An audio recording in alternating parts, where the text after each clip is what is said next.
السلام علیکم ورحمۃ اللہ وبرکاتہ. ګرانو دوستانو، امید لرم الله چې تاسو په خبرو ټول برابر یاست. دوستانو، زه تړم دې خوندلې چې دا بادرنګ پاک چې کوم دی نو هغه څنګه کېږي او تقریبا د یوې هفتې ما تاسو ته بوټي ښودلي او دا بله ویډیو کې زه تاسو ته ګورم چې دا تقریبا د 4 هفتو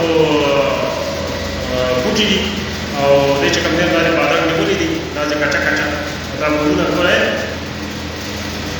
څنګه زبردست بهترین او ښایسته دغه دي. دا ګلونه وګورئ که نه ښایسته بادرنګ یې نیولي دي ماشاءالله. او بس هر څه په محنت باندې کېږي دوستانو. دا تاسو ته خیمه ده، صحیح ده، تاسو د دې چې کوم دی نو سیل وکړئ. نو هر یو کار چې کوم دی نو محنت غواړي او هر یو محنت چې کوم دی نو هغه رنګ راوړي.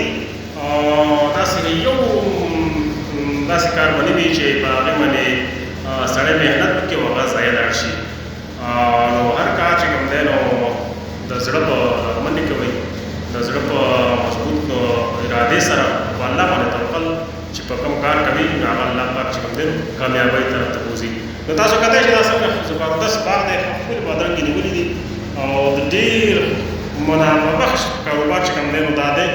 او دې کې خبره دا ده چې دا خو په مختلف قسم زموږ خوراک کې چې بادرنګ نه وي نو خوراک ډېر کړی وي. نو تاسو ته په خپله پته ده چې په سلادو کې استعمالېږي، په نور قسم په چټنیانو کې مختلف قسم خوراکونو کې چې کوم دی نو بادرنګ یو بله مزه وي. او بله دا خبره چې دا د هضم لپاره چې کوم دی د معدې د هضم لپاره یو ډېر زبردست چیز دی، یو ډېر سپک خوراک دی چې په معده باندې لوډ او بوج نه راولي او چې دا وخورو نو خوراک ته به دې زړه کېږي. نو تاسو وګورئ دا باغ وزټ کړئ او بیا ووایئ ما ته په کمنټس کې چې یاره تاسو خوښ شو خوښ نه شو.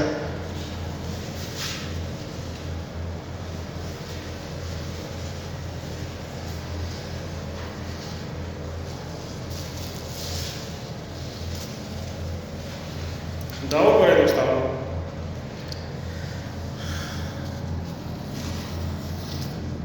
ښایسته بادرنګ یې نیولي دي ماشاءالله ماشاءالله، ډېر زبردست ډېر زبردست. ګورئ کچا کچا دا بس تقریبا دا بادرنګ چې کوم دی دا کم از کم 2 ورځې بعد یا 3 ورځې بعد دا د شو کولو قابله ده. دا دومره زر رارسي.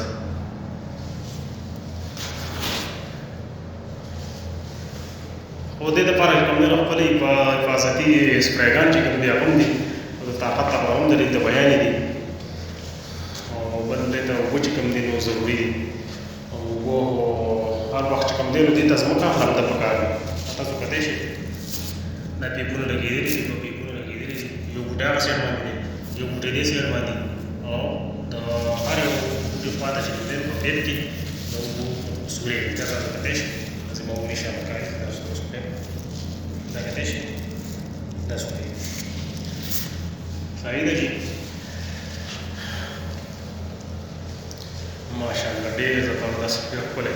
او دې کې چې کوم دی نو یخ دی کې داسې ښایسته هوا پکې چلېږي. هغه وجه دا ده که نه چې دا خو یو دا بوټي غټ شوي دي، خپل یو سوری راکړی دی، بل دا رڼټي چې کوم دی ته لګېدلی دی نو په دې باندې اوبه راځي، په دې باندې اوبه راځي، په هغه سر ته چې کوم دی نو اګزاس لګېدلی دی نو په هغه اګزاس باندې ګرمه هوا بار ته خارج کوي او یخ هوا چې کوم دی نو دننه دې باغ ته راکاږي. نو یو ډېر ښایسته په دې معمول دی مېرمن په ګرمۍ کې وشي باغ 40 ډګري سینټیګریډ ګرمي ده د دې شیډ نه بار د دې باران نه بار او دلته کې داسې معمول دی لکه ایسي چې دلته لګېدلی ډېر ښایسته او یخ معمول دی. په دې سایډ پسې زه بیا وځم دا ماشاءالله ښه پوره باغ دی، غټ باغ دی.